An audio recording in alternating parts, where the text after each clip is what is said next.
one, the Patrick Gladys, who put something under contract on his first day on the job. You literally can't do it faster. That's right. You literally can't do it faster. That's awesome. Good job, Patrick. Any more? Yeah, I'll give Kelly at the Black Mountain office credit for getting our office completely decorated. All the windows have lights, candles are up, wreaths are on every door, Christmas trees up. It looks great. That's awesome. That's cool. Weaverville was looking pretty fresh as well. I saw it on Instagram. So congrats to the Weaverville people for making that beautiful. We got to step up our game at 86. Any other bucket fills? No. Doing a weird pause for 5 more seconds. All right, Matt Jernigan, tell us something. Cool. Coming to you from Burnsville, remote, but wanted to give you guys a few numbers real quick. Don't want to inundate you with this, but basically November was awesome from a market center standpoint. It was the best November in the history of the firm. Here's just a couple of stats for you. When we measure that, what are we measuring by? Well, by profit share, best November in the history of the firm. Listing takens, best November in the history of the firm. Listings sold, best November. Contracts written, best November. Contracts closed, best November. And agent GCI, not just the best November, best month in the history of the firm. Gross commission income for our agent base was up 1.2 million over last year, and last year was a record November. So absolutely crushing it. What we want to say is if you got a big part of that, congratulations. If you didn't get a part of that, please come see us. We have a lot of resources available. We want to be in conversation with you so that we can get you the tools to get your business up and running, so that next time we're making an announcement like this, you get to feel like you're a big part of it. Stop by, see your BIC in your business center, in the market center, call me, email me, stop by the front desk, whatever you got to do, reach out to us. We want to be in conversation with you. That was a lot in a short amount of time, Matt. Good job on that.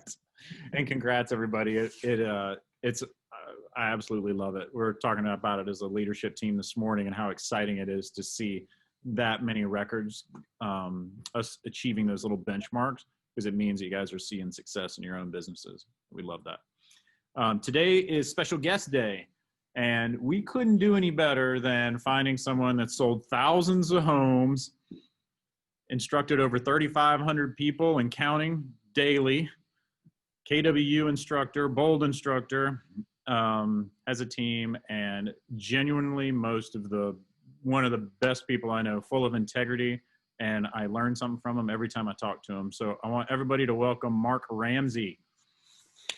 Woohoo! Thank you, guys. Thank you so much. Cool. It's so great to be here. You know, I love my my Asheville people, so this is a real treat for me. Thank you for this opportunity. I'm really excited to be here. I'm going to share a lot of information. Remember, it's not just from me. This is from all the training and the sources that I have as well. So you may want to go get a piece of paper and a pencil. If you don't have one, make sure you have some way to take some notes. Yeah, I see a lot of you holding them up. That's really good, because you know there's something that I've always felt, and that is, if you're going to spend an hour doing something, at the end of that hour, you really ought to be able to say, what did I get out of it? So I'm going to ask you all at the end of this hour, what did you get out of this? And I'd really like to see a lot of participation. I see so many of my friends. By the way, if I'm looking down here or over here, it's because I got you on a couple screens so I can see you guys. So if you can turn on your screen, that would be really great. I understand some of you might have kids and stuff running around the background. Oh, look, I'm seeing the cameras coming on right now. Just know how much I appreciate that. I don't care if your hair's a mess. It doesn't really matter. It's, you know, I think people are meant to be with people.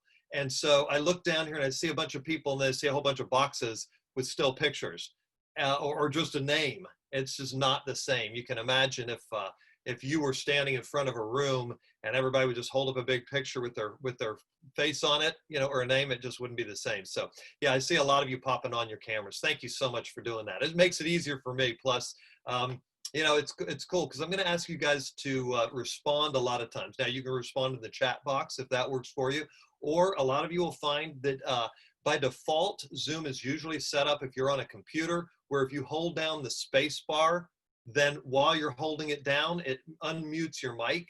So if you have a lot of noise in the background and yet you really want to say something, you can press your mic or your space bar and talk, and then as soon as you let off, it will mute you again. So let's just see, let some of you attempt that. For the others of you, just go off mute and say good morning. So good morning, everybody. Good morning. Good morning. Morning. Good morning. Good morning. I love it. I love it. Hey, it's cool. I see so many faces, so many people I know. I miss you guys. I'll just tell you guys, I've talked to both, Sherry and Jeff about this. I love, love, love being a bold coach, and yet the travel really is exhausting. And I was getting to a point where I was getting worn out with all the travel. And now that we haven't been traveling in 2020, I'm ready to get on the road. So Bold can't start up soon enough for me. Who else do I have out there that would like to see Bold in person come back? See a whole bunch of you. Fantastic. Good, good, good. Okay, well, here we go. Let's go. I know that we'll have a lot of participation from you guys. I love that, and I appreciate that. Now, we just do with your hands up, if you would. Who here feels like you really have a lot more room to grow? Somewhere you need to grow. Just hands up if you're like, I got room to grow. Fantastic, great. Now, I'd love to see how many of you are like, you know what? I'm done. I'm done growing. This is as good as it gets. Go ahead and raise your hands. People done? Nobody? I don't see a single hand up. Well, that's good, because I don't know about you. If you're not growing, I always feel like you're dying, right? You're either growing. A lot of people are like, no, I'm just kind of staying steady. And the truth is that as you're just kind of staying steady, other people around you are growing. So by default, you're getting behind. Now I'm going to ask you, here we are almost at the end of the year. Most of you know how many closings that you're going to close by the end of this year. And if you're like most agents, you've already figured out how much money you're going to make. So I'm going to ask you to write down on your piece of paper, how much money are you going to make this year? Just go in and write it down. Nobody else can see it, so you're just writing it down for yourself. So you're writing down how much money by the end of the year you will have made this year. In 2020, how much money have you made? Now, looking at that number, your head has got a dialogue and it's starting to go through, and you're either going like, man, I nailed it, or like, ugh, or like, hey, I'm right on goal. Wherever it is, I'm just going to ask you to take that number and just below it, double it. Write down twice that amount of money. Oh, man. Yeah, exactly. So for those of you who are off mute, that's cool. Anybody else?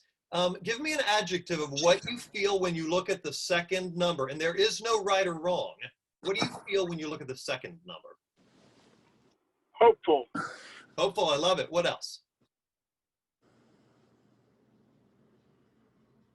I'm intimidated.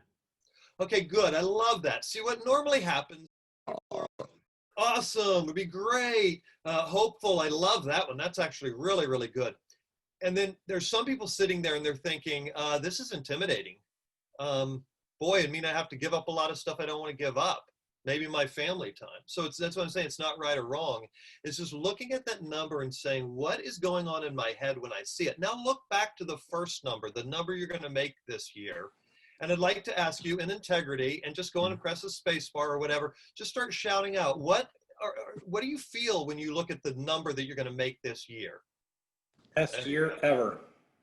Best year ever. See, isn't that cool? What else? Grateful. Grateful. I love it. I love it. So some people are going like, this is not good. And other people are like, this is awesome. So I'm just going to ask you to trust me on this. You're making the amount of money that you choose to make. And it's probably good that we're not in the room, because some of you might be getting mad at me right now. Like, Mark Ramsey, you don't know what happened to me this year. And I don't, and I really don't. And yet I know that you made the amount of money that you chose to make, because I made the amount of money that I chose to make, and we all do. You see, if you weren't okay with that amount of money, you'd do something about it. It's just human nature. Let me ask you, and this is why it's cool. For those of you who can be off mute, that's great. Anybody else, just press the space bar. I see somebody said thanks for the tip. Yeah, it's really cool, Krista. So I'm just going to ask you, If someone were choking you, what would you do? Fight like hell. Fight like hell. What else? Somebody else. What would you guys do?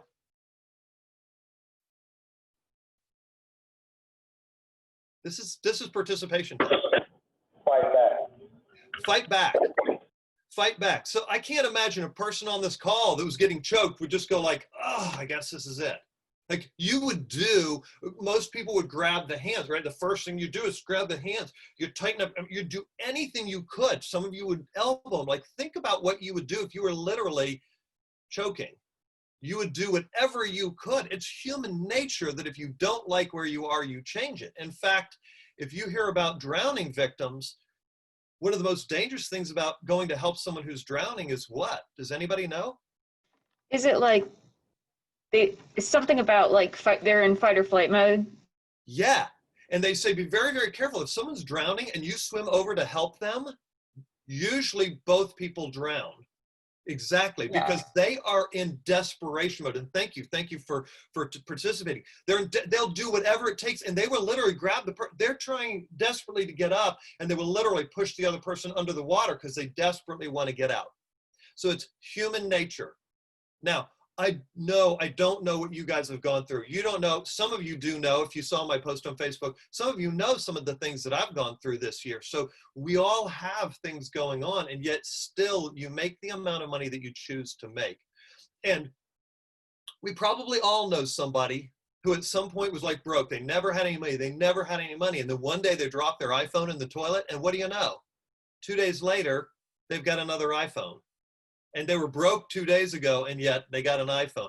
Anybody else ever hear a story like that, or anybody else been that person? Yeah, I see lots of hands, right?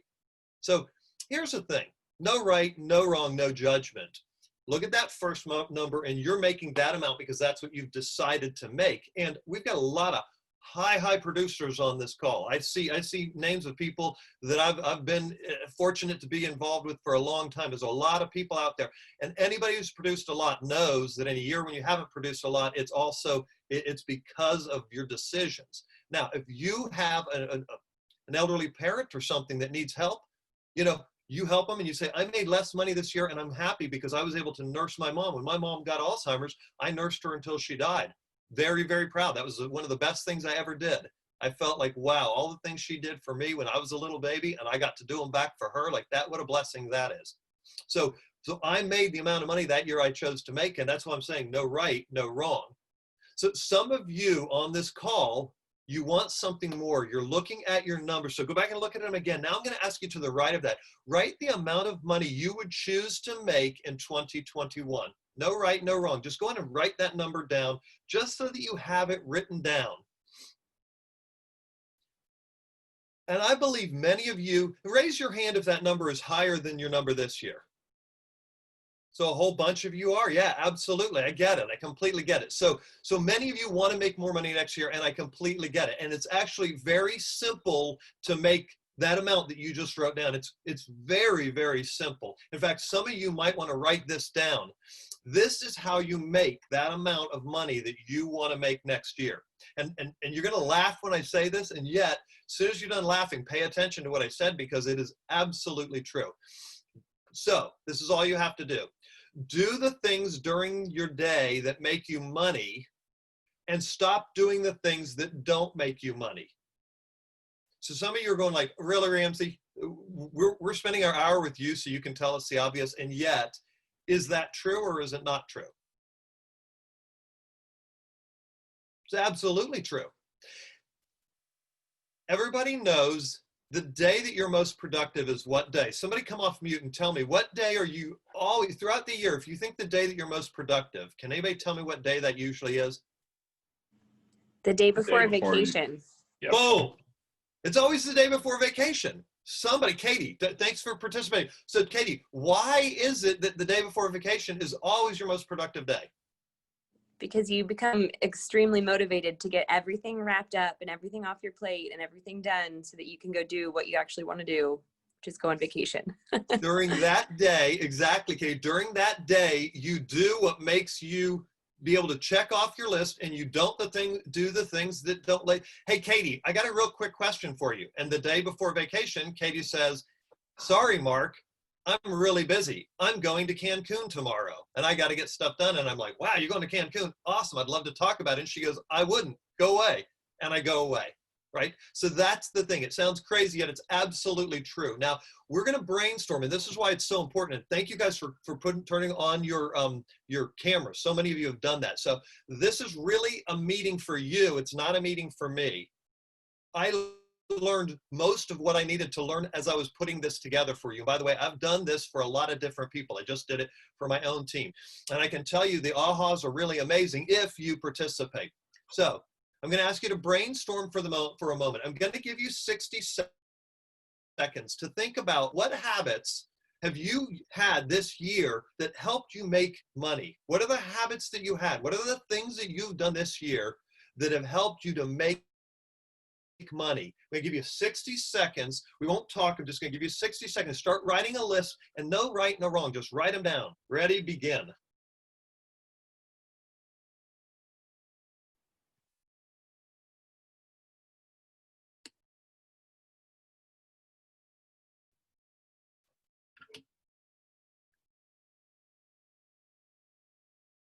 For those of you who are stuck, maybe it's something like, you know, I really held some good open houses this year, or I hired a transaction coordinator, or you know what, at the beginning of the year, I was door knocking really well.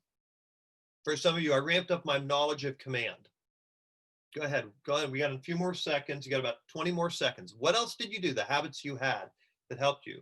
Some of you guys are going to say, I got up 30 minutes earlier every day, and it just changed everything. Now, 10 more seconds. Make a good list and then get ready to participate. And just like that, a minute of our life is gone. Let's see how well we use that minute. So I'm going to ask people to, for those of you who are in a place where you really cannot unmute yourself, just start writing in the chat box the best thing that you did. And for most of us, this is what happens. You're like, well, at the beginning of the year, I used to get up and I'd work out and then I'd go into the office, and boy, that was a good habit. So I'm not saying you've done it all year. I'm just saying, what are the things that work for you? And everybody be ready to write. We're starting to get it. Follow up with leads. Tavardi, I cannot tell you how important that is. Diana Kokoska always said, I think more money is lost in lack of follow-up than in lack of lead gen. Okay, so let's get some people to talk. What are some of the habits that really served you well? Gratitudes. Talk to me about gratitudes. Every morning before I get out of bed, I don't get out of bed until I at least name 10 things I'm grateful for. Suzanne? Yes. I love that. That's one of my favorite things. If you want more things to be grateful for more things, and you'll start seeing more things, and more things will come to you. Brilliant. Right. And I text my clients, because some of them are going through some hard times. And I ask them early in the morning, like, name 5 things you're grateful for. And then they'll call me like an hour later saying, thank you so much, because they were able to get up. It's amazing the superpower that we have. Like, Suzanne, that's just so cool that you share that, because that is a superpower that we all have, and yet most of us forget to use it, even for ourselves. Anybody else? Thanks for starting us off. What else?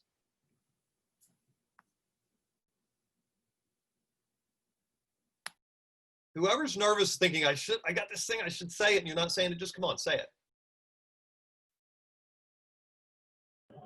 Cold calls. Cold calls. Yeah, talk to me. What do you mean by cold calls? What was good about that for you?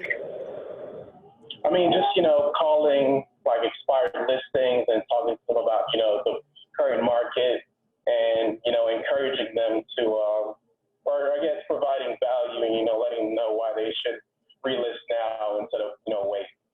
Yeah, that's brilliant. I love that. And I also love that you said adding value. So here's something you guys can think about. There was this one guy, and he really could not stand calling expireds. He's like, they're so negative. They're hating on real estate agents. They're just negative. Well, this guy was a guy that loved to restore old cars. That was just something that he did. And his coach once talked to him and said, tell me what you like. And they said, I like restoring our car. And he said, you like restoring old cars. That's fascinating to me that you don't like calling expireds. And he's like, why? What do you mean? He says, what do you like about restoring old cars. And he says, I just like to take something that's trashed and go fix it up and make it as good as it was when it was new. It just makes me feel, it just makes me feel Everything good. in everything in Asheville. So we need to come up with a. So somebody needs to come up, Danny, thank you, buddy. And he said, it makes me feel good to take something that was not in good shape and make it in good shape. And his coach said, well, you just told me that expired listings are not in good shape. Like they're frustrated with real estate. They might be frustrated with their agent. What if you thought of them as an old rusty car, and your whole job was to see what you could do to restore their faith in real estate agents and in the process? And I can tell you, Travardie, like you said, all of a sudden he's like, oh, well, I can call them all day long. It was just changing that mindset. So some of you will write that down. What is something that you already like doing? And if you do, there we go. If you focus that which you already do, wouldn't that be cool? Is it possible that you could do so much better? So there was a study that was done, and it showed that people that focus on their strengths and improve their strengths always do better than people that focus on their shortcomings and focus on their shortcomings. So a lot of people say, you know, I'm not good at X, so I'm going to do better at X, and they can get better at that by say 10 or 20 or maybe 50%. And somebody who says, I'm good at Y, and if they focus on this Y, they can improve that usually 200 to 300%. Now, why do you think they can improve the things they're already good at more than they can improve the things that they're not good at? They like doing it. Exactly. Thank you, Jacob. Yeah, they like doing it. I see your rater said the same thing. They enjoy doing it. Think of things you enjoy doing, and what in your habits could you implement as a habit that would actually build something that you already enjoy doing? Now, we know that the things that work for you, and I'm looking here, gratitude. I joined a highly productive team that's perfect fit for me. I love that. See, people that join teams understand that they are leveraging people. No one succeeds alone. So why wouldn't I leverage someone else? So a person that joins a team leverages the team. Now, is the team also leveraging them? Yes or yes? Right? So it's a true win-win. So I love that. That's great. And I love it. Comfortable platform for the vulnerability of a newer agent. Believe me, we all have times when we got to be vulnerable. It's sometimes more hard to be vulnerable once you've reached this level, right? The bigger you are, the harder you fall. And I can tell you, there was times in 2009 when I was going out of business and people were, and we were the top agents at RE/MAX in our market center, the top agents. People were like, man, how are you guys doing? How's the Ramsey group? Man, we're good. We got this thing. I'd go home with Lisa and I'd like, I don't know how much longer we can keep this up. Like, you know, I'm not going to tell the world that we're drowning, and yet we were drowning. We moved over to Keller Williams and I got into Bold, and honestly, Bold is the only reason that the Ramsey Group still exists, because they taught me how to talk to people again. Strange as it is, I needed that. I built myself a desk in a quiet room instead of using the dining table with many interruptions. Brilliant. I love that. These are the kind of things. So now, taking that list, those are your to-do lists, and yet I can tell you sometimes what robs us more than anything is saying yes to things that we should stop saying yes to. So now I'm going to give you 60 seconds. What habits do you have that you know aren't serving you well? They talk about work from home, and it's going to be the new biggest thing. My prediction is it is not going to be the new biggest thing. I think that work from home is going to be a really good thing for a year or two until people realize that their productivity goes right into the toilet when they work from home. It's not that good in an office either. By the way, if you look at the studies, a lot of people are screwing around in the office. It's just usually it's easier to screw around at home than it is in the office. So you get a little better productivity in the office. I think within 2 or 3 years, we're all going to be back in the office. We'll see what happens. So I'm just going to ask you 60 seconds, write a list of the habits you know are not serving you well. You know them. So you're just writing this list for yourself. Ready? Begin.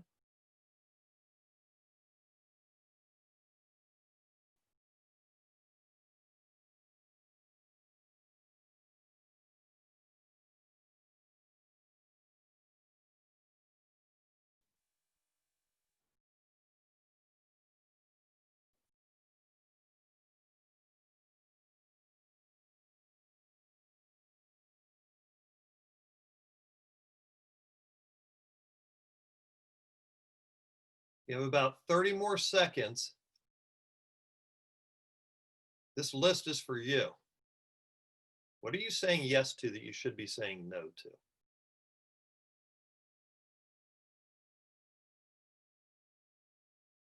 Push yourself. Write down one more.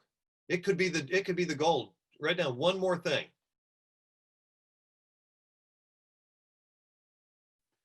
For those of you who are writing, keep writing. That's brilliant. It's brilliant. You know, it's so funny. I usually have to encourage people. What are you doing? What are you doing that's working? And a lot of people really struggle with that. When I ask people to write down a list of things that they're doing that are not serving them well, I'm looking over and everybody, some of your heads are still down. You're still writing.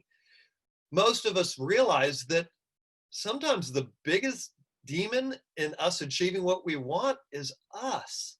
It's us. And I'm going to share with you some ways that you can stop the madness. So let's do this. Go ahead. I can tell you from conversations I have, I hear a lot of things. So let's hear what you guys got. No right, no wrong. Just, fall on your sword. Unmute yourself. Let's go. I'll give you some. Go, Katie. I'm not sleeping enough. I'm not spending enough time with my phone turned off. I'm treating everything as though it all matters equally. So I'm wasting time trying to check every box and finish every task. Katie. By the way, as you guys are listening to this, if you're like, ooh, yeah, I'm spending too much time with my phone. If you're seeing that, just write those things down. The idea is not just to listen to Katie. It's actually write down which things might be stealing from you, because I'm going to help you figure out how to do this. Okay, Katie, go ahead. I'm eating poorly, and I'm not asking for help when I need it. Okay, Katie, what a wonderful list. I can tell you how many people, some of you, raise your hand if you're within about 50 steps of your refrigerator right now where you're sitting. Anybody? Yeah, I am too. And we're laughing, right? And because it's true, Katie's right. A lot of us are eating really poorly. It's interesting. We think that it's bad to eat out. Well, some of us are eating more poor. That thing of cookies you made last night is just sitting there on the counter. You're a little hungry, you just grab one. Katie also mentioned something that I hear all the time when I do this, and that is, I'm not getting to sleep right. It's because people are either doing one of two things, or people are taking naps in the afternoon, Mark Ramsey.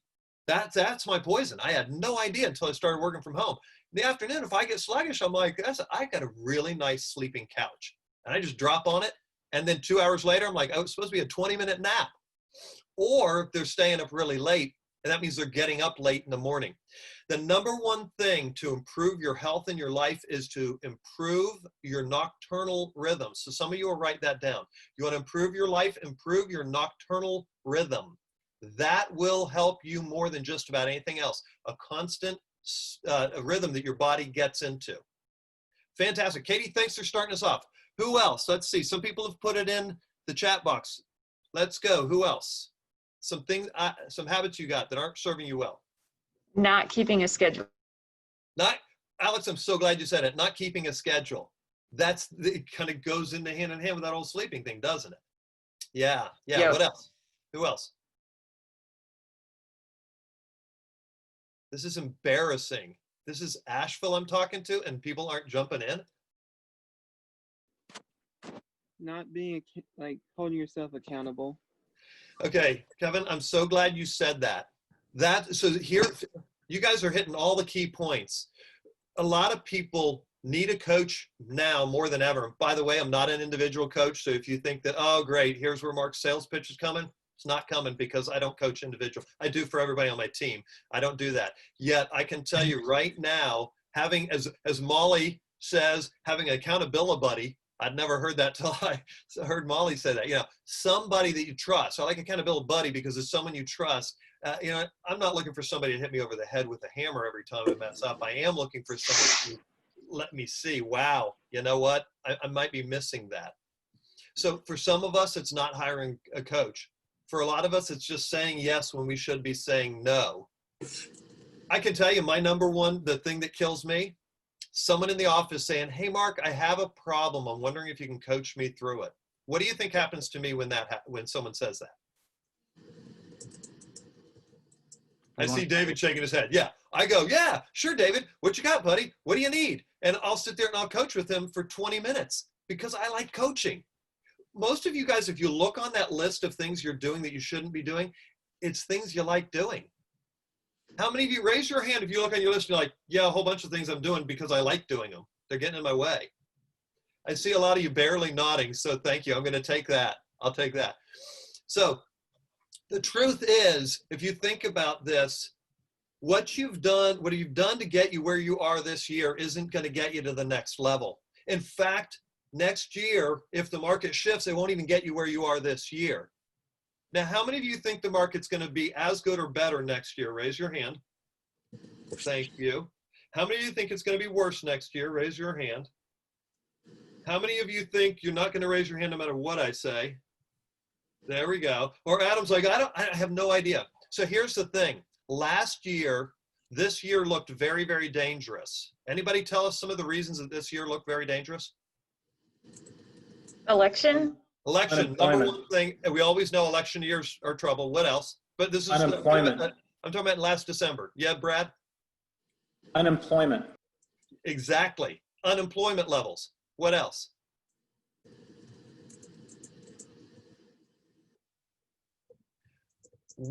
The bubble was just starting to burst because in Bold, I was watching the numbers, and the cool thing is I do Bold all over the East Coast, so I could tell you what was going on in Boston and DC and here in Atlanta. Like, it's really interesting to watch the differences. Well, last year we were seeing that the high end was starting to slow down, and in some places the lower end was already starting to slow down. So it looked like with unemployment, with the election coming, with the natural trend, it looked like 2020 was going to be a shift year. In fact, I was really encouraging people to front end load. If you wanted to sell early, because who knows what's going to happen near the end of the year. Then COVID happened. Then great social unrest. Big changes need to be made, and that started being made last year. Clearly, if I had told you in December what this year was going to look like, what would your thoughts have been in December for what you needed to do in January?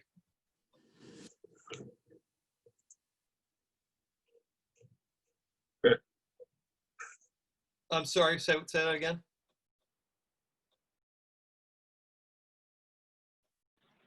We would have thought we would have had to do a lot more activity and yeah, to get where we wanted to be. Yeah, I've been like, what? We're going to have a pandemic? Like, oh my gosh. I would have started saving money. Gary was even saying it this time last year. You need to make sure you have cash. Make sure you have cash. So how many of you think it's almost bizarre that the market is still, are you guys still having multiple offers? Yeah. Yeah. How fast are houses selling if they're priced right? A week or less. Week or less. Anybody having houses sell in an hour? So some of you are. Yeah. Okay. So does that seem bizarre to you guys? It seems very, very strange to me. There's nothing that makes sense about this. And all I know is through my years in business is that when things don't make sense, that's a good indicator that something's going to change. Things really don't make sense. And this year should have been a bust year. So next year, right now, the election's over. We know the direction that we're going, whether you like it or not. This is not a political thing. It just that uncertainty has been taken care of. We go into next year with a lot of businesses have figured ways to make money even in this new environment. There are a lot of reasons. The housing market is still going really great. There's a lot of reasons why you could be here right now saying, I think 2021 is going to be a fantastic year. And it may be. And yet, I like what Adam said. Who knows? Right now, with the way things are so strange, no one knows. So if I were you, I would write down, when you decide your habits, you decide your future. When you decide your habits, you decide your future.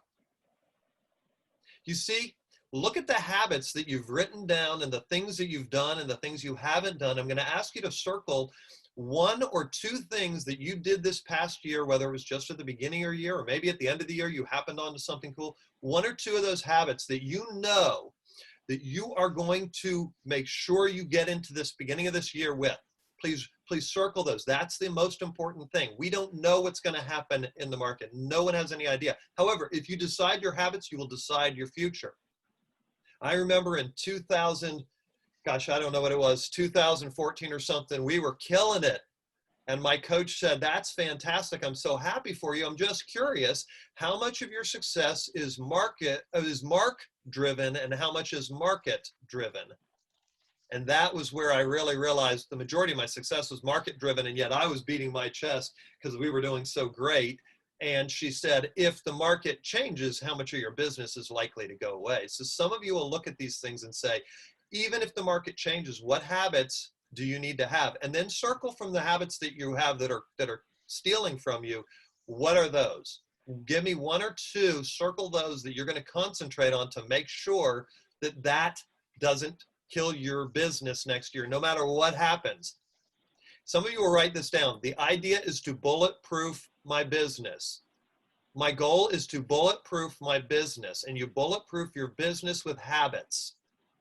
Another thing that Diana Kokoska used to always say, that I just love this when she said it, she said, you know, so many people think these big decisions they make in their life have the biggest impact on their life, when the truth is your daily habits have a much larger impact on your life than most of your biggest decisions. Some of you will write that down. Your daily habits have a larger impact on your life than almost any of your biggest decisions. I know people who have the big decision to get married. It was a huge decision to get married, or the big decision to get divorced, to break a marriage up. And yet if you look at it, usually you can see the habits that have had a bigger impact. In fact, sometimes it's the habits that we have that have broken up our marriage. Maybe it's the habits that we've had that have given us a great marriage. The beauty is in the habits. Now, most successful agents, and I know I've got a lot of you guys on here, you're like, Mark, you just preaching to the choir. If you guys will let me do this, I'll just share this, and I really would love to hear from some top agents. If you change anything that I say, or you don't see it the same way, this is the time to speak up. Successful agents tend to have the habit of following the schedule in the morning. Alex, was that you that said one of your things is not following your schedule? Yeah, exactly. So successful agents realize that in this business, you can't always follow a schedule. However, you can follow the schedule for a portion of your day. If you want to schedule everything out, this business will usually ruin that for you. If you follow your morning schedule, then you can allow the afternoon to handle all the uncertainty in your business. Can I share a recipe for a very strong morning? Would that be okay? Okay, so this is, and this is not just Mark Ramsey. This is what I get from people all around the country. And this is why, any of you top agents, you got another thing, unmute and just jump right in. Here's what we find. Be dressed and ready to go by 7:30 in the morning.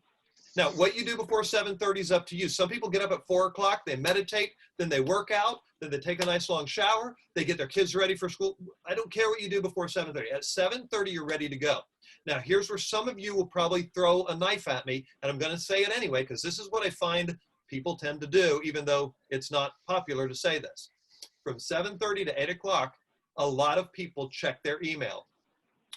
The idea of checking the email is just to handle fires that may have come up. Because a lot of people say, if I don't get to my email till 11 or 12 o'clock, I could have huge fires. Now, what I found when I started doing this is if I check my email at 7:30, and if it's not an emergency, I don't address it. Make sure you write that down. Only emergencies are addressed. So you may check and say, no emergencies, done. You're done in 2 minutes. If there's an emergency, your goal is to set into action motion that will allow it to resolve itself by the time you get back to it. Oftentimes, giving someone homework is really important. If you got a client that's all upset, say, wow, I really appreciate you sharing this with me. Listen, I'd like to know what would make this the best result for you. If you give me 1, 2, or 3 outcomes you'd like to see, or whatever, if you can give them some kind of homework and let them know that I will be back in touch with you no later than 11:30, give me some time to work on the problem. And what happens is now when you're doing lead gen and stuff, you're not worried about the problem. By 8 o'clock, got to have the emergencies in the process of being handled. From 8 o'clock to 8:30, you drive to the office. Look, if you got a 40-minute commute, then you're going to have to take longer. The point is, by 8:30, you're in the office. Now, what do you do from 8:30 to 9 o'clock? What do you guys think you ought to do then? Exactly. Thank you. Good input. That's when you get in, You go say hi to the other agents in the market center. Now, why would you say hi to agents in the market center at 8:30? Who are the agents that are in the market center at 8:30? The ones following the schedule. The ones that are following the schedule. You want to be around people like that. Hey, Alex, it's so good to see you. It's really great to see you, man. I am ready for a big day today. How's your day? Like, I'm just going to talk to her. And the thing is, I'm going to expect Alex to be there because Alex said, I really got to start following my schedule. So maybe I'm Alex's accountability buddy and Alex is mine. So I expect to see you, Alex. And then if you don't see me, you text me and make sure I'm not in a car crash, right? So that kind of thing. You're going to be around the top producers if you're around people at that time of the day. Okay, big thinkers are disciplined agents. Some of you will write that down. Big thinkers are always disciplined agents. Not disciplined forever. They're disciplined only for a moment. That's all you got to be disciplined for is a moment. Now, from 9 o'clock to 9:30, that is when you get into command and you define who you're going to call. You're going to have 1 hour of calls. Now, if you just started this business, you're going to have at least 2 hours of calls. For the rest of us, it's going to be about an hour of calls. So I need 30 minutes. In other words, at 9:30, it is time to start my DTD2. So write that down. Start DTD2. If I spend from 9:30 to 10:30 looking up numbers and, oh, whatever happened to Alex?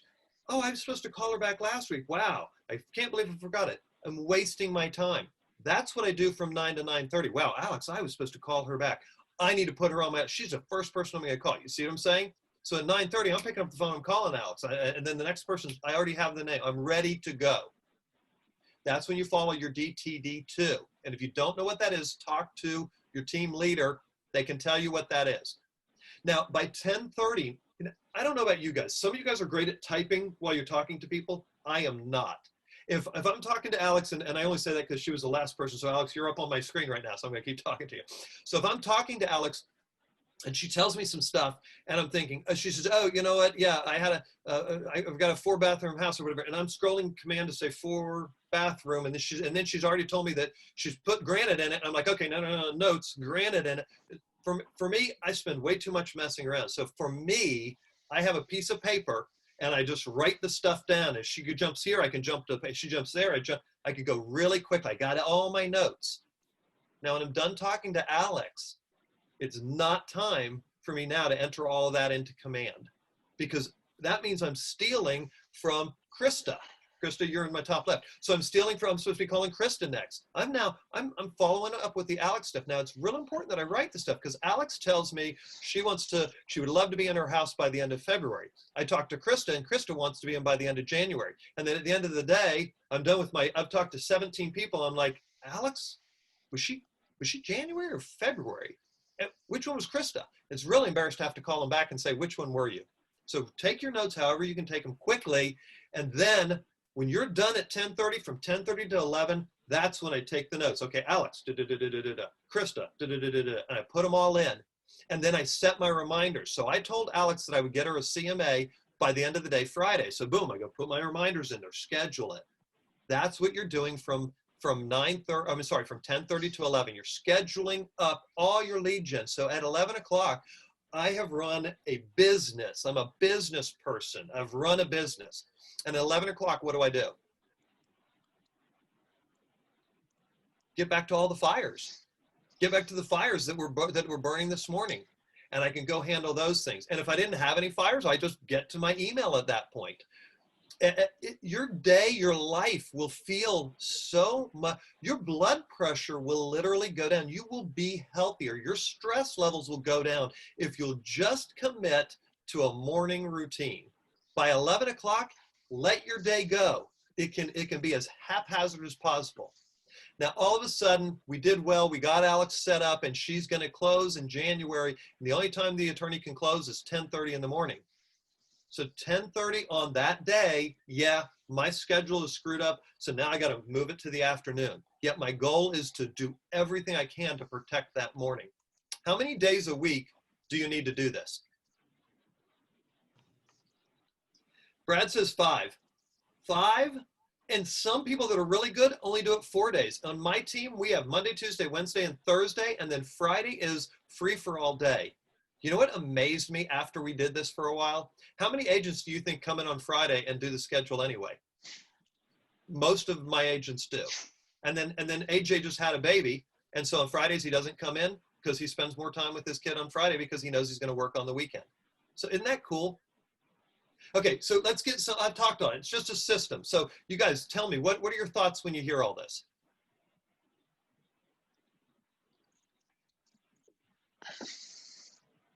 Awesome. So it was a waste of your time? No, I like it. I need to be better at sticking to a schedule, especially early in the morning, because the second half of the day is always crazy. Krista, I love that. I can tell you, if you'll just do it in the morning, that's all that you have to do it. That's brilliant. Thank you for that. Now, let me ask you guys, what's a recipe? Krista, since I got you, if you'd unmute, what's a recipe? Just generally, what is it? Like a food recipe? Yeah, for a cake. Components and steps. Component? That was brilliant. How you got a good personality. It's components and steps. It's just a list of things. So, Krista, if you were baking a cake and you just were like, you know what, I really want a cake, and yet baking soda. I don't like baking soda. I don't want. I'm going to choose not to put baking soda in my cake. And you decide not to do that. And you also don't like the order of the steps, so you just decide to do it in a little different order. Is it possible that your cake's still going to be just as good? Yes. Okay, I don't think so. If you don't use baking soda, your cake's going to be really flat. It's not going to puff up. You're going to have a nice little rock cake. And if you mess up the order of things and you put the eggs in and then you start throwing other ingredients in, I can tell you, if you want to bake a cake, you follow the recipe. It's the way you do it. Now, somebody else, thank you, Krista, somebody else, tell me, what's a menu? Think you're going out to lunch and you look at a menu. What's a menu? A bunch of choices. Oh, who said that? Yeah, Jacob, thank you, buddy. It's a bunch of choices. Business models are not a menu, they are a recipe. Please write that down. Business models are a recipe for success. You can't skip steps or it ruins it. Agents who treat business models like a menu are the ones that get angry, and they're the ones that campaign that this model doesn't work. It's because they ruined it. Your cake sucked. Yeah, that was because you didn't put any baking soda in it. You can't get mad at your cake because you didn't put baking soda in it. When you follow those morning schedules, you'll be amazed at the power that gives you. You're doing a list of things in an order.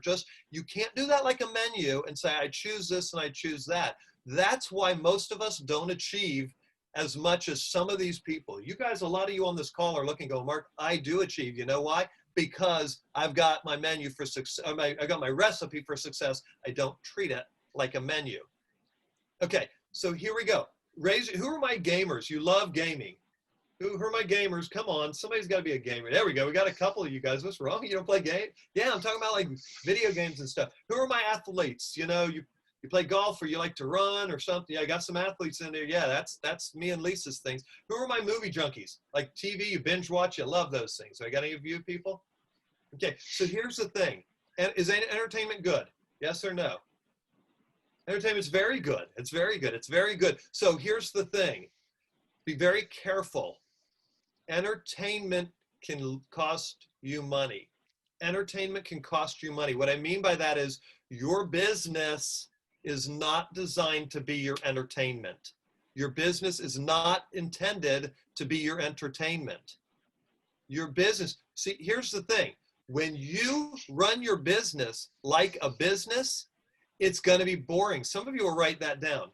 When you run your business like a business, it's boring. Gary Keller always says the more boring your business is, the more money you'll make. Because you're just following a recipe every stinking day. You might want to write this down. Don't look to your business for entertainment, look to your business for money. See, when you look for your business to make you money, you have the money to go to big entertainment. Instead of your entertainment being my poison, playing card games. I play solitaire on my phone. The other day, my son came in and I was playing a game and he was talking to me and I just kept playing. And he goes, Daddy, you listening? I'm like, yeah, I got you, buddy. And halfway through, I thought, how disrespectful is this? And I'm like, he's not around very often. Like, my kids are all grown. I'm like, what am I, is that silly game that important? it was a daily challenge. So that made it important. You see what I'm saying? If that's my entertainment, that sucks. If I get to go to Cancun because my business is so boring that I have money to go to Cancun, that's a better entertainment.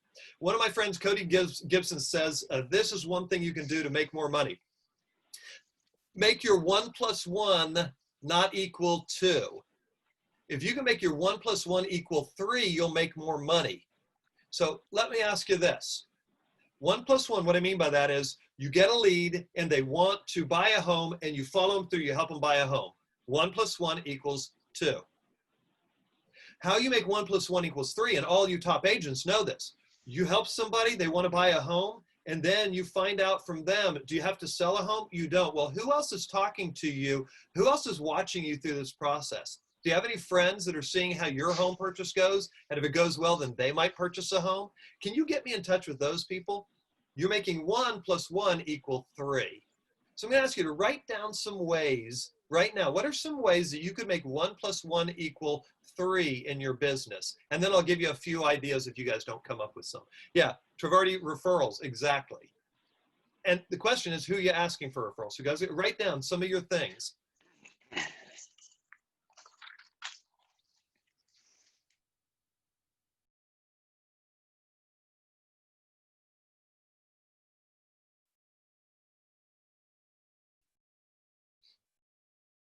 Now, I really need some quick participation. We're running a little behind, and I've got a really cool thing I want to share with you. I'll run out of time if we don't have quick participation. So client appreciation events is the way you make 1 + 1 equal 4, 5, or 6, or 10. That's a great way to do it. There's some little things you can do, though, every day, little habits you can do to make 1 + 1 equal 3 or more. So some of you who are done, a lot of you are writing great. So I'm really going to ask you quickly, get off mute. Give us some ideas. What are they? Fast. David, unmute yourself. You're talking. I want to hear it. This is great. Every time you get a win for your client, whether it's their photos or whatever it is, remind them that you grow your business on relationships. Just exactly what David said. Every time when something happens good in the process, hey, David, I'm so glad this worked for you. Remember, I know I always ask you this. I sound like a broken record. I grow my business on recommendations. And I usually use recommendations instead of referrals because people don't say, hey, David, who could you refer me to? They say, hey, who would you recommend?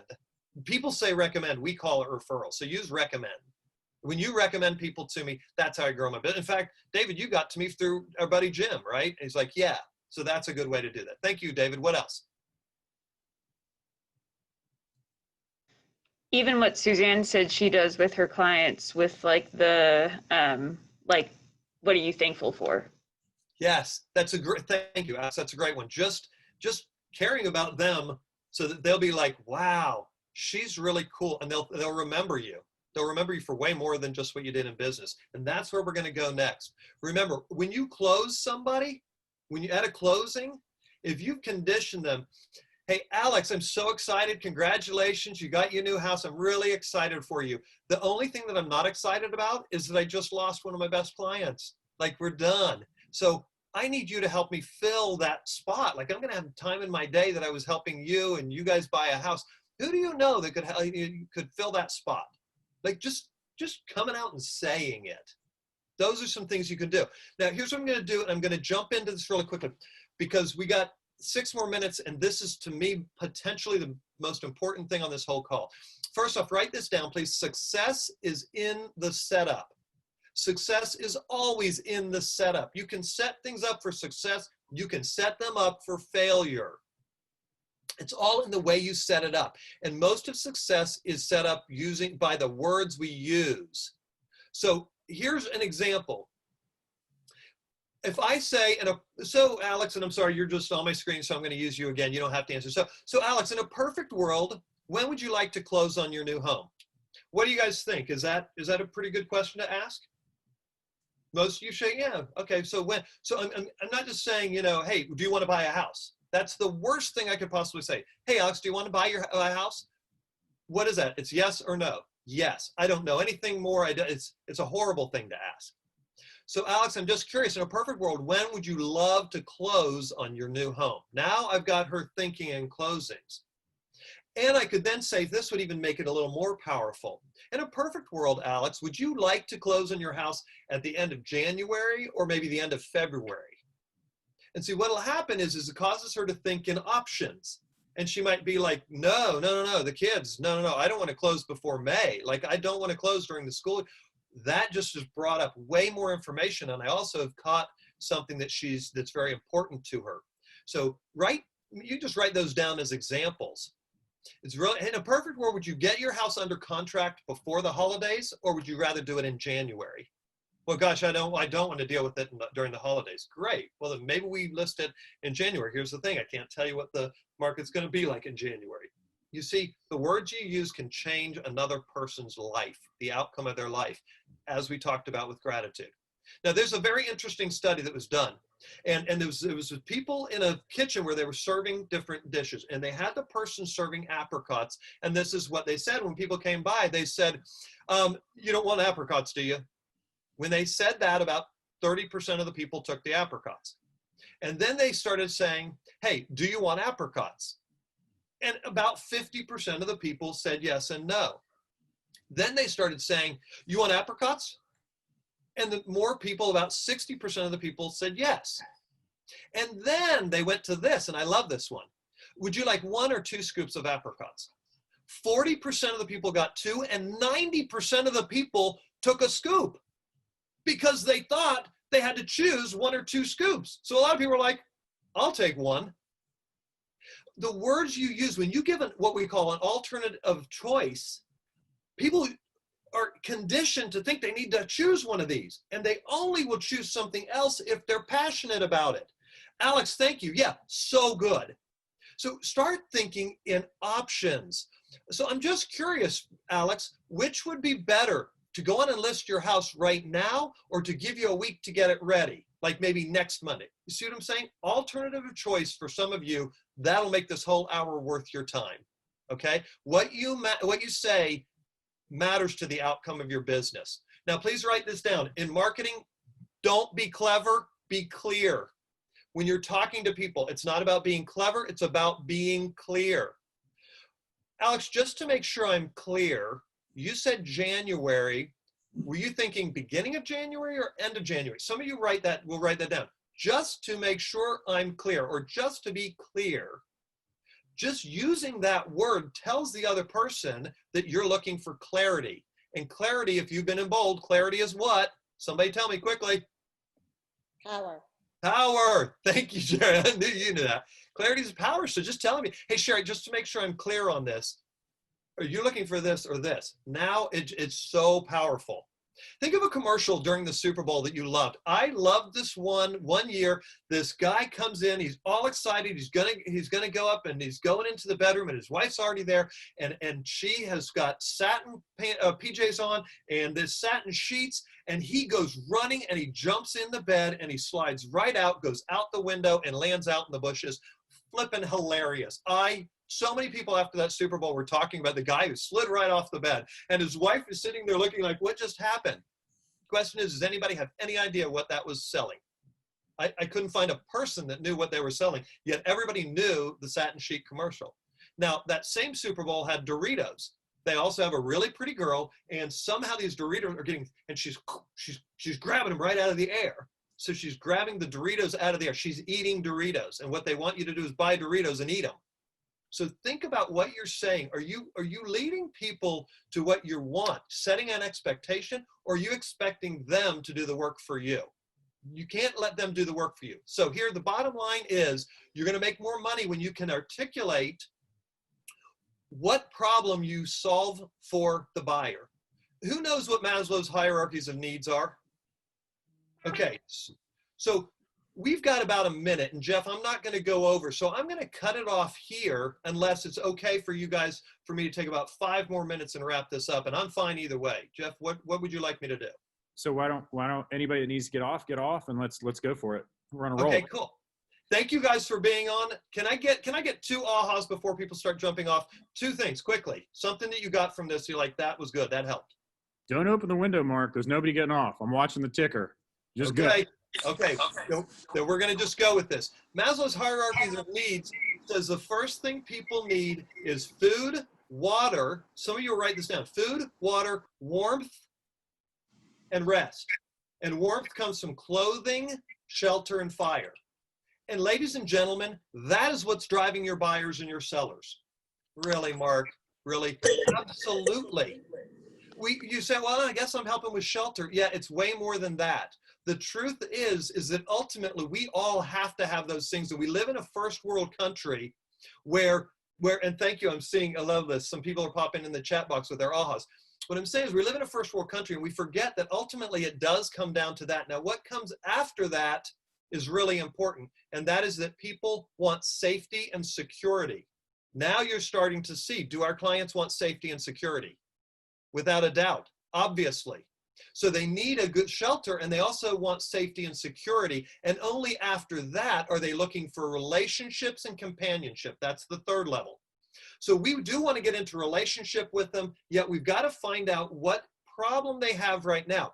When you solve your client's problem, they will hire you. Some of you will write that down. When you solve your client's problem, they will hire you. When you solve your client's problem, they will buy the house. When you solve your client's problem, they will reduce their commission, or commission. They'll reduce their price. If you don't solve their problem, you'll reduce your commission. So we have to concentrate on your client's innate desire to survive and thrive. Buyers might want a school district because they believe with this school district, my children will do better and that will help my children to survive and thrive. They want to get the best deal with the money because they want to survive and thrive.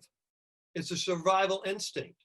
They might want a larger, fancier house because they got a job promotion and they feel like to be authentic in this position, I've got to be with the Joneses. So the number one thing you can do is talk to your clients and find out what problem they have that they're looking to solve. Then and only then do you start talking about how you could solve that problem. Clarity is power. So it's very, very important that you're very clear on what the problem is. Now, how do you find out what the problem is? Well, Jeff, I'm really excited that you want to sell your house. Tell me, what's wrong with your house that you want to get out of it? Oh, Mark, nothing's wrong with the house. I got this big promotion and I want to move up to the lake because, you know, that's where everybody is. They're up at the lake. You're like, oh, my bosses and stuff live there. I'm learning what he's perceiving as allows him to survive and thrive. So I'm going to say, so tell me more about that. So if you were stuck here, now it's a great house yet. If you were stuck here, what problem would that present for you? Well, you know, they're going to expect me to do holiday parties and I'll have to have my whole team over. And honestly, I think I'd be embarrassed having them over to this house. This is our starter house. Do you see what I'm saying? I'm starting to realize what problem he conceives he has. And then when I'm like, well, here's the good news. We can get this house sold and get you a house at the lake. I'm just curious. In a perfect world, would you like to have this done by the end of January or would the end of February be okay? And all of a sudden, he's thinking in possibilities. Success is in the setup. I'm setting him up to be successful. And who else am I setting up to be successful? Me. So if you'll just do one thing, and that is when you're talking to people, most of your competition is talking about who? Themselves. And all the things they do. And whenever we hire, I've got 2 new agents, a couple in my downline, and they're both worried about what they're going to say. And I'm always like, you don't have to worry about what you're going to say. Ask a question about what's important to them. Figure out what problem they are working to solve, because once you know what problem they're looking to solve, you'll know whether you can solve it or not. And only if you can solve it do you tell them, well, I've got good news for you. By the way, some of you will write that down. When someone's talking about a problem, my dad's got Alzheimer's. I got to sell this house. We got to move out to some. I've got to help him, and that means we got to uproot the kids. When they're talking about problems, they tend to go negative. So people want a solution. So you don't say, well, that's awesome. No, you say, hey, I've got some good news for you. And what is good news for them is what they're ready to hear. Now they're ready to hear it. I'm telling you, when you want a price reduction, go into the problem and then solve that. Okay, we say in bold, focus on the plan, not the problem. Here's the thing, you got to know the problem before you can focus on the plan. Okay, Anybody have any ahas they want to share? We have 1 minute. So a lot of you are putting in, thank you so much. I love how many people are putting their, oh, that's great. Good stuff in the chat box. Can we have 2 people tell me why this was valuable so that I can leave knowing that I didn't just waste your time? I think habits that don't serve me well. Yeah, that's brilliant. Those are the ones that are costing you Get 'em out of more the way. money. Yep, way better, way more important than the habits that are serving you well. Good job. One other person. Decide your habits, decide your future. Yeah, Travarti, you're exactly right. That is exactly, and by the way, your habits will dictate your future whether you just choose or not. It's just choose different habits, you get a different future. Guys, I love you guys. I miss you guys. I miss being in the room, and yet this group is so good. I really appreciate it. Thank you, Jeff and Sherry, for allowing me to be on. I trust that this was valuable to you guys. Thank you, Mark. Of course. Thank you, guys. We'll see you next time. Thanks for staying over a little longer. Thanks, Mark. Absolutely. See you again. Thanks, Nice to Mark. see you, Brad. Thank you, guys. See you guys.